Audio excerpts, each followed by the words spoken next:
निर्धारित समय को समझने वाले एक कथाएं होती है। भगवान ने कहते हैं, श्री कृष्ण भगवान, कि जिस रूप से मेरे भक्ति और भावनाओं को देखते हैं, जिस प्रकार से धार्मिकता रूप से मार्गदर्शन को देखते हैं, उससे हम प्रेम कहते हैं। अब प्रेम की नैया कभी नहीं डूबती है। तो राधे राधे, हरे कृष्णा। हे भक्तजन, कलयुग का दौर चल रही है, सब कोई जान रहे हैं। तो आज हम बता रहे हैं, एक लड़का से हमको आज दर्शन हुआ। उस लड़का ने क्या बोला, हम बोले कि हे भाई, वो लड़का ने सिगरेट पी रहा था। तो लड़का से हम बोले कि भाई सुनिए ना इधर। तो लड़का ने बोला, क्या काम है, आप ही आइए, आपको काम है। गुस्सा करके बोला। फिर भी मेरा तो गुस्सा आता ही नहीं है, गुस्सा पर अमल कर लेते हैं। जो भगवान ने कहे हैं कि जो गोसा को अपने गुस्सा को निरंतर रूप से अपने आत्मा में जला देते हैं, उस भक्त को हम कल्याण कर देते हैं। तो उसी प्रकार से उस लड़का के पास गए तो हम बोले कि बाबू, बहुत कम उम्र हो रही है, 14-15 का उम्र था उस लड़का को।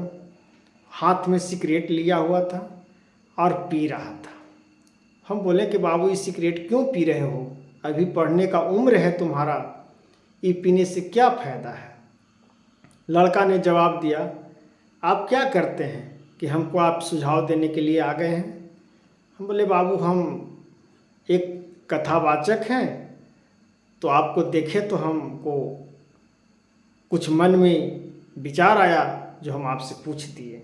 ये चीज़ आपको करने के लिए हम उपदेश नहीं देंगे, अच्छा काम नहीं है। अभी पढ़ने का उम्र है, सीखने का उम्र है, आगे चलने का उम्र है, आज से सिगरेट पी रहे हो। लड़का ने क्या जवाब देता है हमको, उस समय तकलीफ क्या ही कलयुग का देखी सुने हम, जो जखनी से हम सोचते रहे। कलयुग ने अच्छा घर के लड़का हो या बुरा घर के लड़का हो, सबका परिस्थिति एक ही आ रहा है। ये नहीं कहेंगे कि वो बड़का घर का लड़का है तो उसका परिस्थिति खराब नहीं है, और छोटा घर के है उसको खराब है, दोनों को खराब है। वो भी शराब के नशे में पड़ गया। तो ये लड़का ने कहता है, हम तो सिगरेट खूब पीते हैं और इसी से मेरा मन लगता है, अब पढ़ाई में तो मन लगता ही नहीं है। तो कलयुग का परिभाषा है भैया। कलयुग में बुरा चीज़ अच्छा लगता है, खराब चीज़ अच्छा लगता है, सड़ल पकल चीज़ अच्छा लगता है।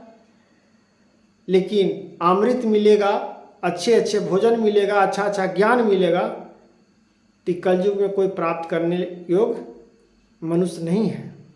हाँ, मनुष्य वह हैं जो समझते हैं, वो हैं, वो प्रेरणा समझने लायक हैं, भक्त को समझते हैं, भक्ति को समझते हैं, समाज को समझते हैं।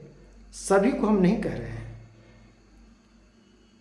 सभी को इस परिभाषा को हम उत्तर नहीं दे रहे हैं। इस लड़का पर हम जा रहे हैं कि देखिए आज का युग क्या है। तो समाज में चलते हैं भाइयों बंधु, तो खुद आप अपने आँख से देखते होंगे या सुनते होंगे कि क्या गंदा फैल रही है। तो इस गंदा को बचाने के लिए तो कुछ सोचना ही पड़ेगा भाई, हम ही लोग को, क्योंकि कलयुग का दौर चल रही है। तो आस्था से नहीं जोड़िएगा किसी समाज को, भक्ति से और समाज से, तो कैसे ही कलयुग का पतन होगा, नहीं होगा। इसलिए सब एकजुट होइए, भाइयों बंधु माता बहन, सब एकजुट होइए भक्ति पर।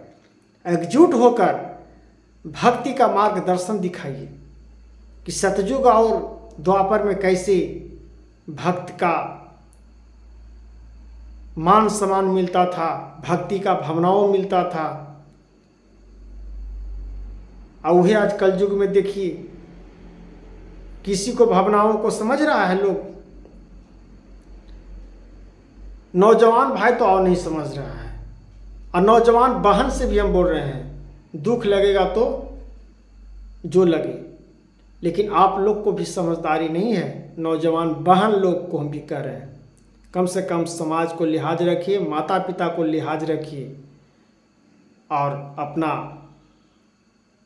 धैर्य को बना के रखिए, और समाज में अपना पगड़ी माता पिता को मत गिरने दीजिए। राधे राधे भक्तजन।